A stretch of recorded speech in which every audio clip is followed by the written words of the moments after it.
I forgot to mention this, but we actually had a problem with our heating before Christmas. And what was happening is that, well, it wasn't heating very well.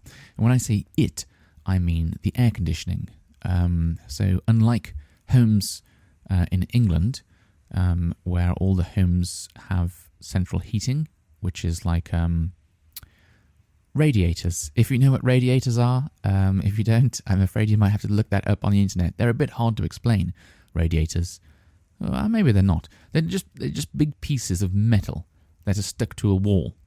And they are all fed by pipes, and there's water flowing through these pipes, hot water, very hot water, and the very hot water goes into the radiators, fills the radiators up, and the radiators radiate heat into the room. That's why they're called radiators, because they radiate heat.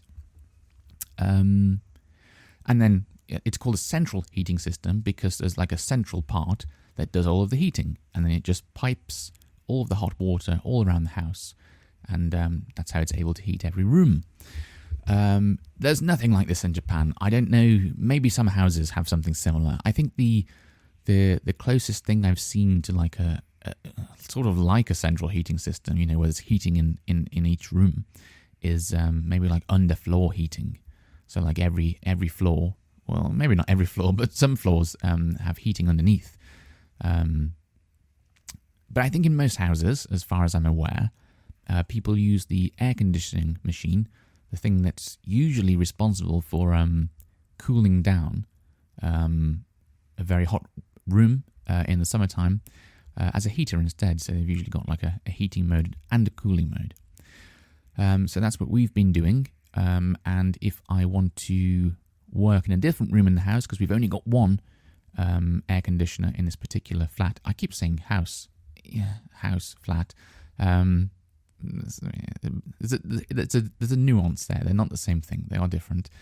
But anyway, if I want to work in a different room, if I want to work in my office, I've got this sort of portable little electric heater.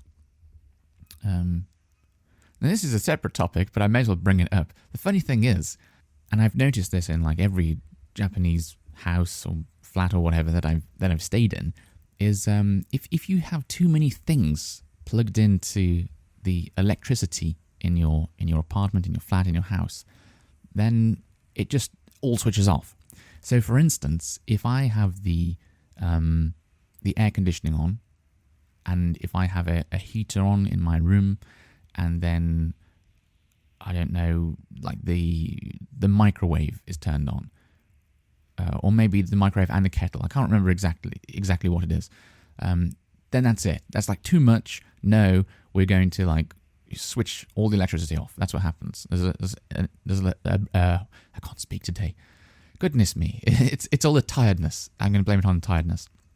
There's like a breaker system, and it will just cut out and say like, "Ooh, this is dangerous. Too much electricity. Going to cut out," and you have to reset it.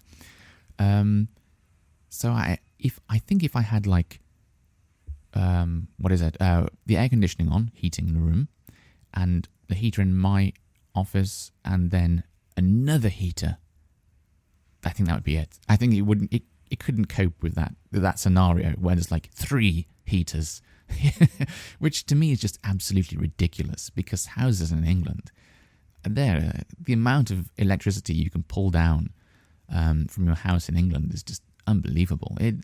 I've never known it ever cut out, ever, because you've got too many things plugged in. You can go crazy with some serious equipment. You can, I don't know what the limit is. There must be a limit, like if you've got, a heater plugged into every single socket in your house, every single plug socket, then yeah, maybe. But, I don't know. I've had many heaters plugged into into many rooms, in like flats I've been staying in and stuff like that, and it just never trips. It never gets shut off. So why that is the case in Japan, I don't know. To me, I mean, everyone's got this idea like Japan is this country with amazing technology and all futuristic and all of this kind of stuff, and then I come here from England and it's like, people haven't even figured out how to how to get more electricity into their own homes. Like even like basic things like running 3 heaters in at the same time is just impossible. It's like a dream that can never be achieved.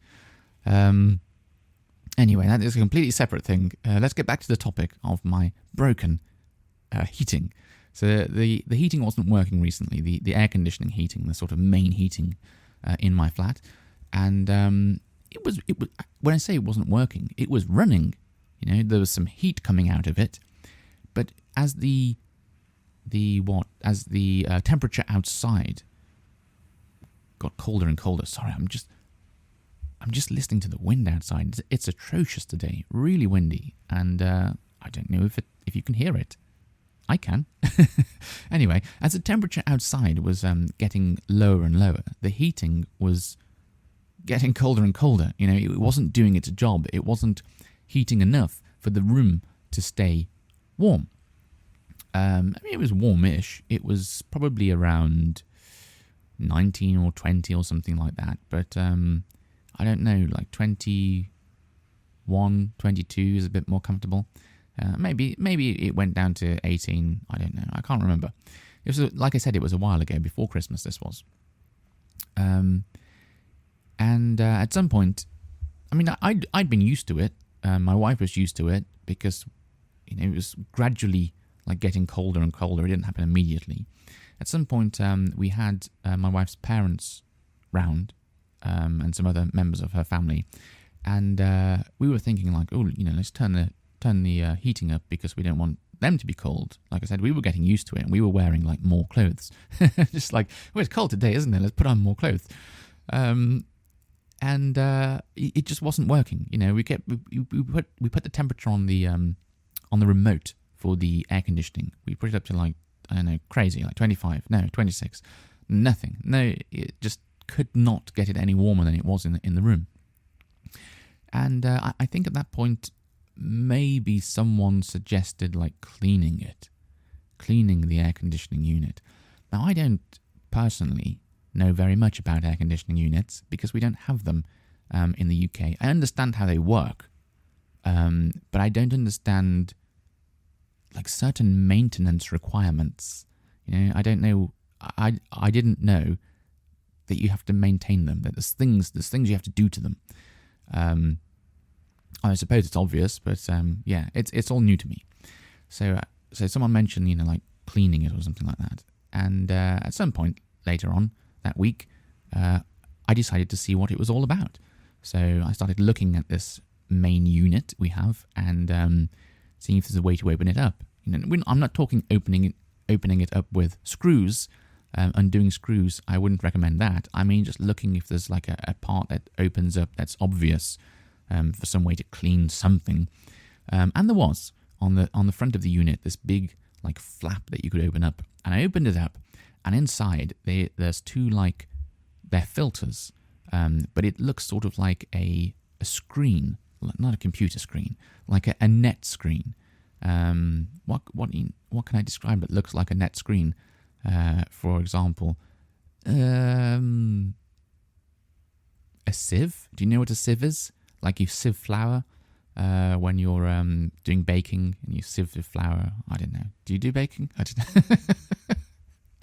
know. Yeah, it's sort of hard to explain what one is, but it's just like a net, a mesh, a net. And there were two of these, and they were caked in dust. Caked means applied very heavily, so really thick dust all over them.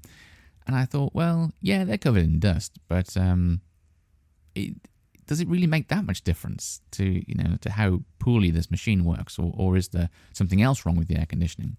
Anyway, so I pulled these two like meshes out, and I was trying to clean the dust off these things, and wow, it wouldn't come off. I was trying to rub it with a tissue first, and I was trying to like wet it and see if I could get it off, and it wasn't coming. So then I sort of started like running water under the tap.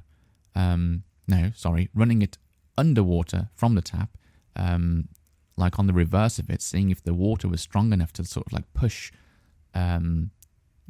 push the all of the dust off it, and it wasn't really. So then what I had to do was take it into the shower room, and there's like a like a drain, and you can take the top off the drain. And I'm sort of holding it over there, and I put the shower on full. And our shower is quite powerful, I have to say. And that just blasted it off, like really, just really good clean.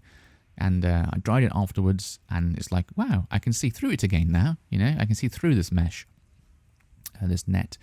And then I put it back in the air conditioning unit after having dried it, and it made a huge amount of difference. It was like having a new unit again. It was like, wow, where's all this heat come from? And suddenly we were like too hot. It's like, now we're going to have to start taking clothes off. But as far as I'm aware, the air conditioning unit was probably using the same amount of electricity it would normally have been using if it was clean, but not providing any heat. So I think it was wasting an awful lot of electricity, and we weren't feeling any benefit from that. We weren't feeling any heat from it using all that electricity. That's one theory. The other possibility is that maybe somehow, because of the dust that was clogged up in there, that there's a sensor. It senses when the temperature's, like you set it at 22 and it says, okay, it's at 22 now. Maybe the dust was interfering with the sensor. Maybe the inside the unit, inside the air conditioning unit, it was 22, but just outside was really cold because none of the fresh air was getting it in, so it couldn't tell like how hot the air was outside, and maybe it wasn't working at like sort of full power. Maybe it wasn't using a load of electricity. But anyway, either way, it doesn't really matter. The problem is it wasn't working, and now it's fixed, and now everything's nice and warm again. So there's something new I've learned. I've learned that I have to constantly clean this air conditioning unit, and I hadn't cleaned it for probably getting on for a year and a half or more because I didn't know it needed cleaning. And actually I've just, like the other day, just cleaned it again because it was full of dust again. Not as bad as it was the first time I found it, because that was, really, really dusty. But it was, there's a load of dust there again, and it's only been like a month since I cleaned it last time. So it looks like I have to continually clean this thing every single month. So there's a new job for me to do that I didn't know about until recently. Interesting, living in a different country, you learn many things, I think, and there's one of them, maintenance for air conditioning units. I'm going to take a look at the second part of the air conditioning unit, because I've just been talking about the internal part, the part you see indoors, but outside you've got this huge fan and like heat exchange unit. So I might take a look at that. I don't know if there's anything I'm supposed to do for that yet. Maybe there's some like user serviceable area, some part that normal people are supposed to clean, but I'm not going to take it apart. I'm not going to take screws out. That's silly. I don't want to be doing anything like that. I'm just going to have a quick look. Is there anything like any filters I'm supposed to be cleaning for the one outdoors as well? So yeah, anyway, there we go. We've got a nice warm room again. So yeah, much happier. Until next time, bye-bye.